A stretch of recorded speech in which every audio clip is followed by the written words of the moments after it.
I can just go ahead and what I'll do is just kind of walk you through some of the data we've got, a little bit of the background, which I know we've talked about recently.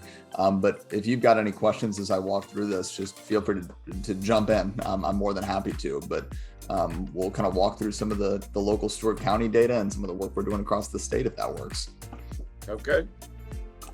So, as you know, tnAchieves partners with the state of Tennessee to administer the Tennessee Promise Scholarship.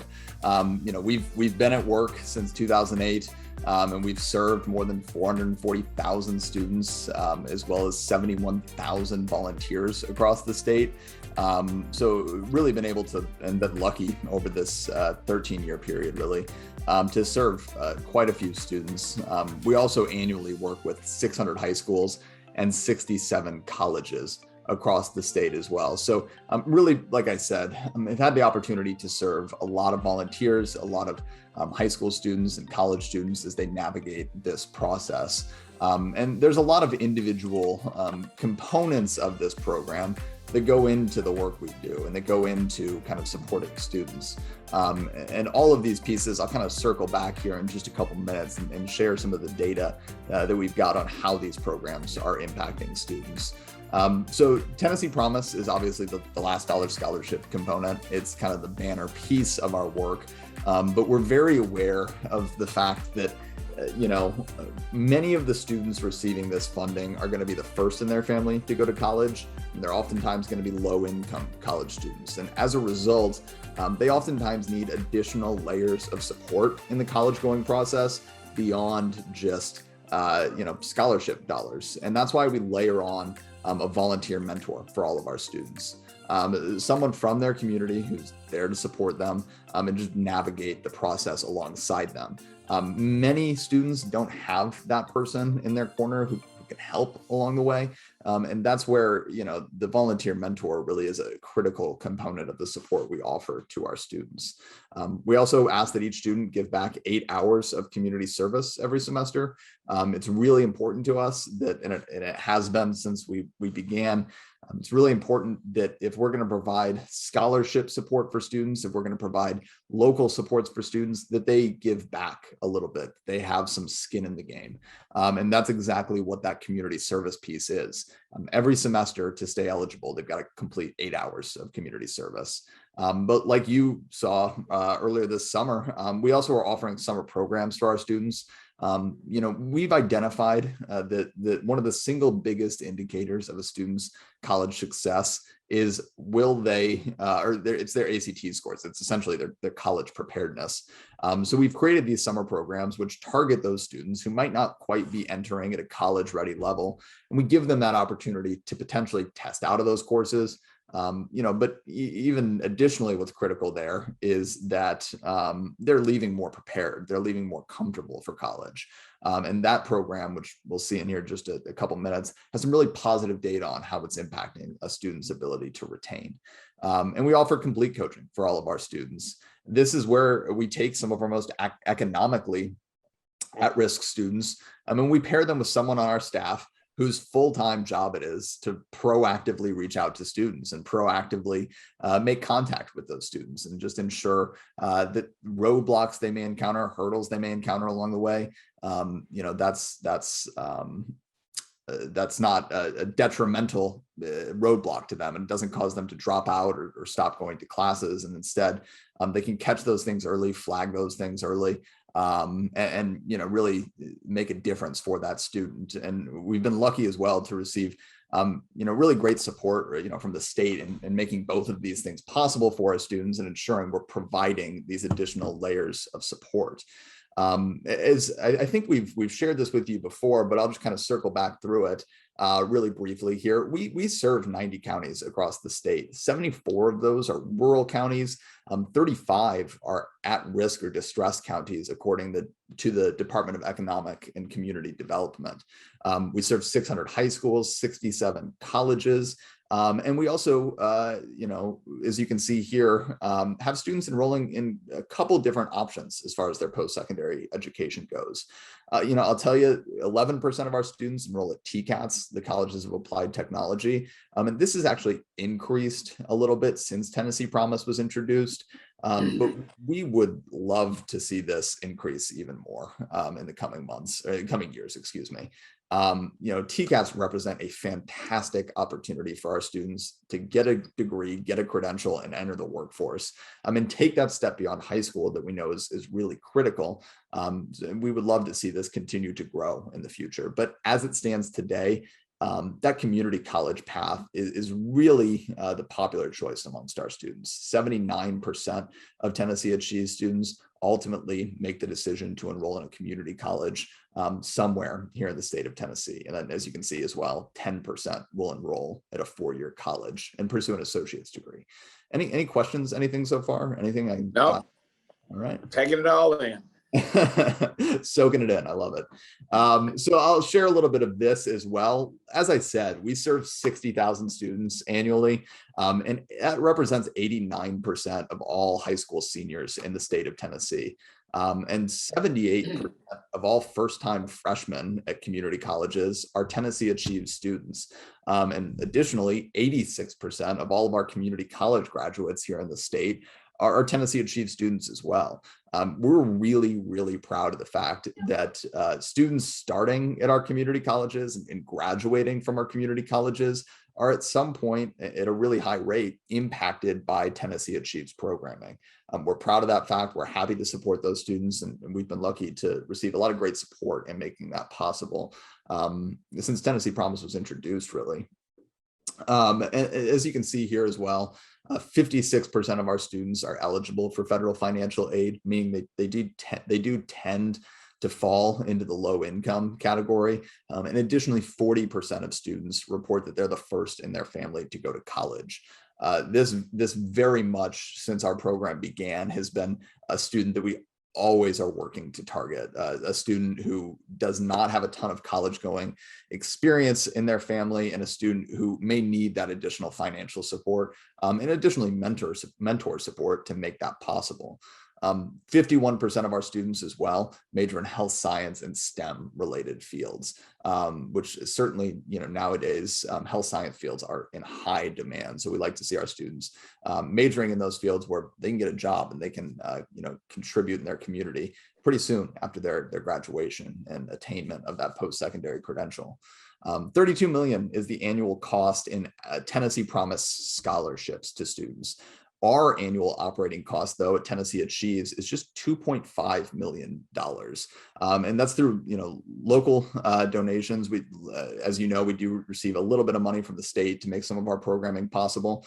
But we're really overall super proud of the fact that we're able to impact 89% of all seniors across the state annually, and then do so at a relatively low cost. So certainly something that we're proud of here at Tennessee Achieves.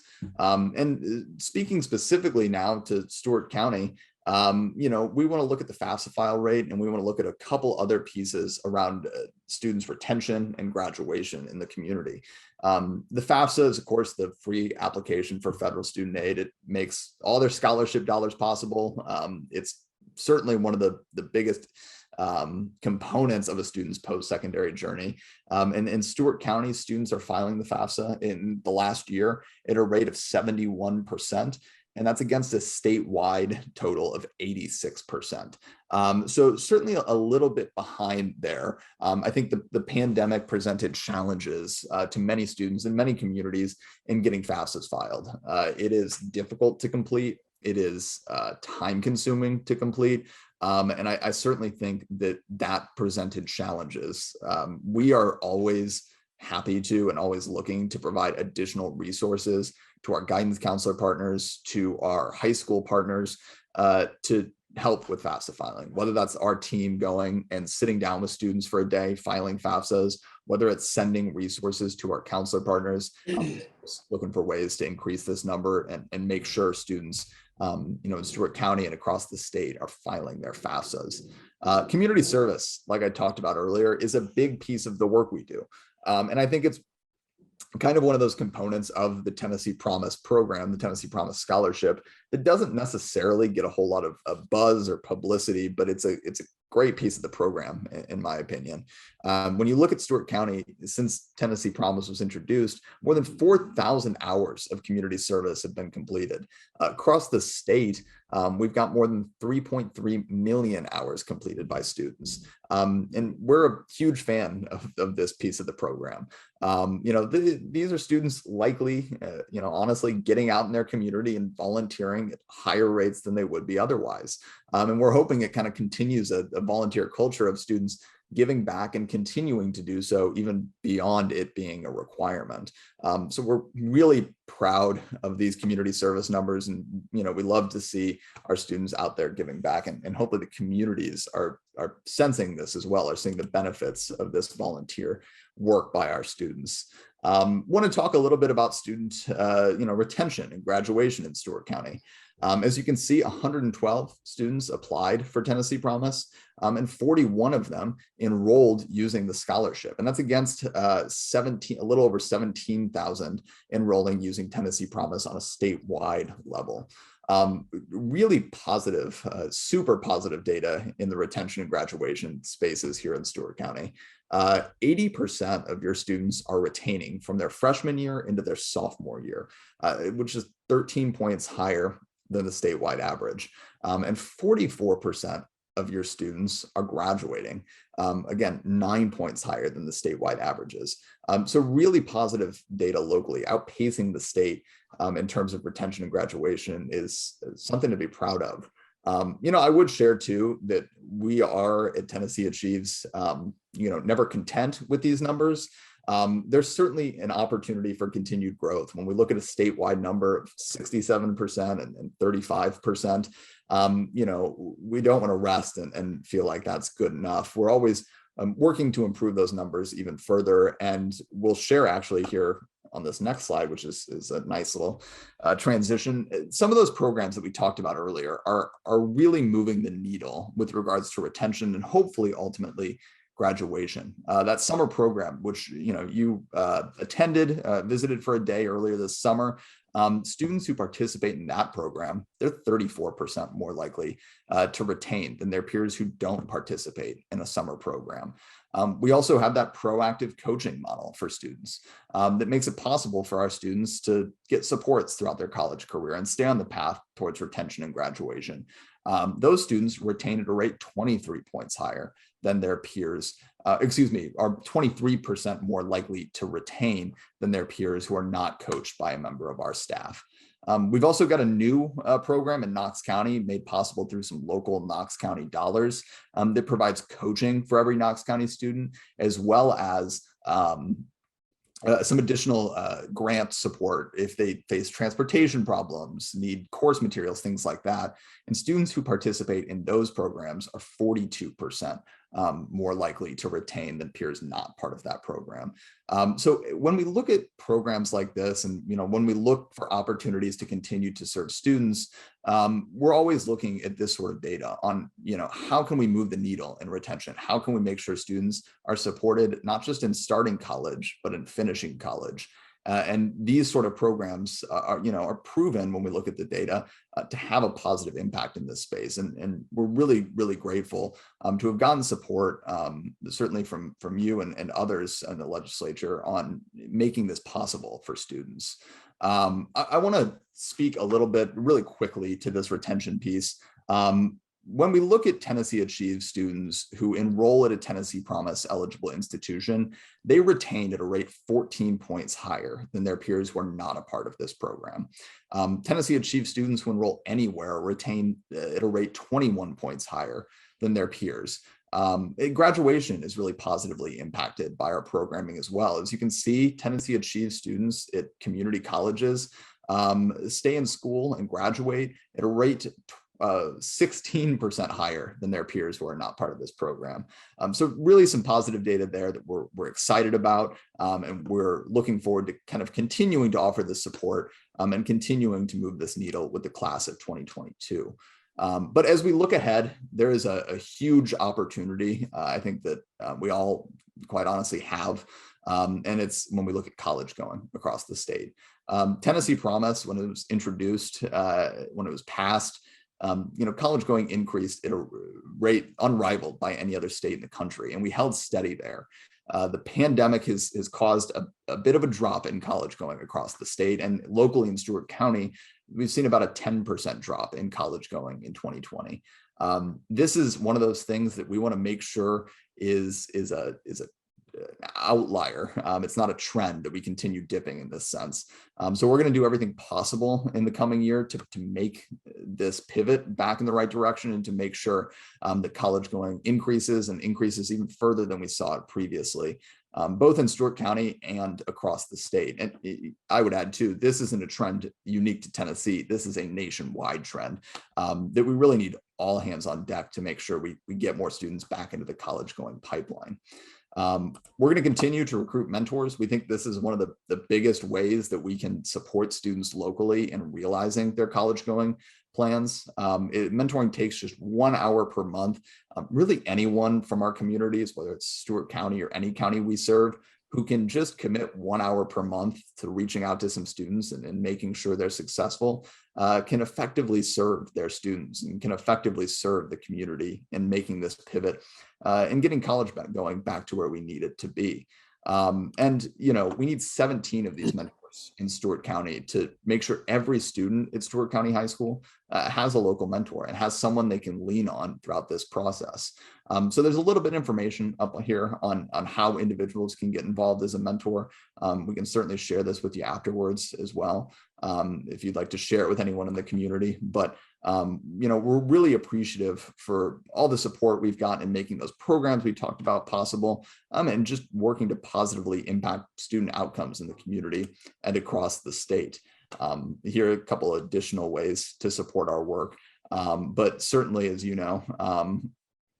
this work is important, and we're trying to make sure that some of the trends we've seen in the past year with the pandemic don't continue, and we're able to get students back on the pipeline of starting college and ultimately graduating college. But again, I just want to thank you for your support. And if you've got any questions or anything I can dive further into on what we've just covered, I would certainly be more than happy to.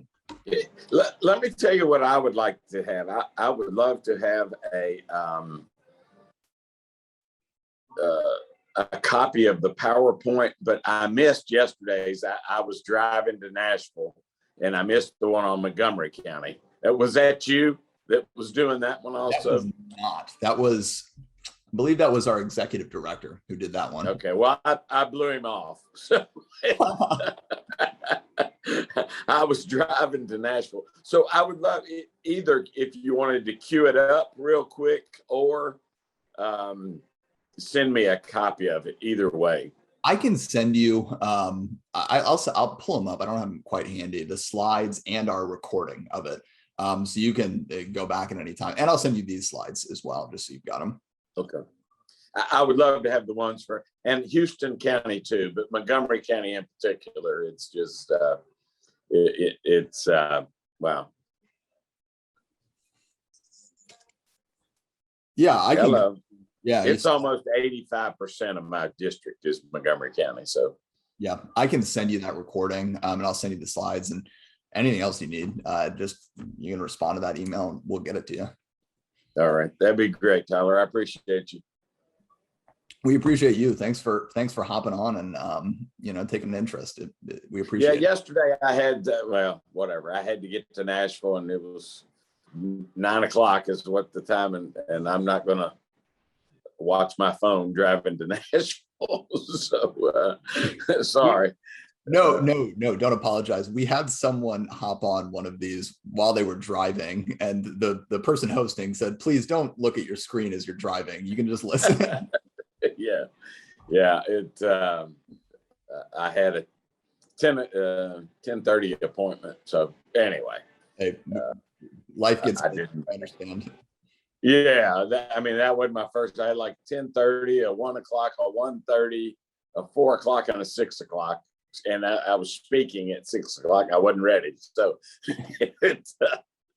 I had a busy day yesterday. Today, not so much. I've got two things. I got you, and then I've got a think a 6:30 tonight with the local groundswell movement. So they kind of need to be reined in a little bit. So, but we'll see what we can do there. But thank you, Tyler, for what you do, and anything I can help you with. You just let me know. What you're doing is important. I know that, and I think the legislature knows that too. So being cost effective is certainly important also, and I appreciate those slides. But if you will get me in Montgomery County, then I will consider myself fully versed in tnAchieves. So we can get those to you. And I got to say too, I like all the golf flags there in the background. I was going to say, I think I've been at one of those maybe. Yep. If you look there, you'll see. And I've been to every one of these. And it's kind of silly because I got a $25 flag and an $80 frame. I got the same thing back home. Yeah. Really, it doesn't make sense. Well, I've got some that I had. You see right there, that's Pebble Beach in the corner. I've got to get that up somehow.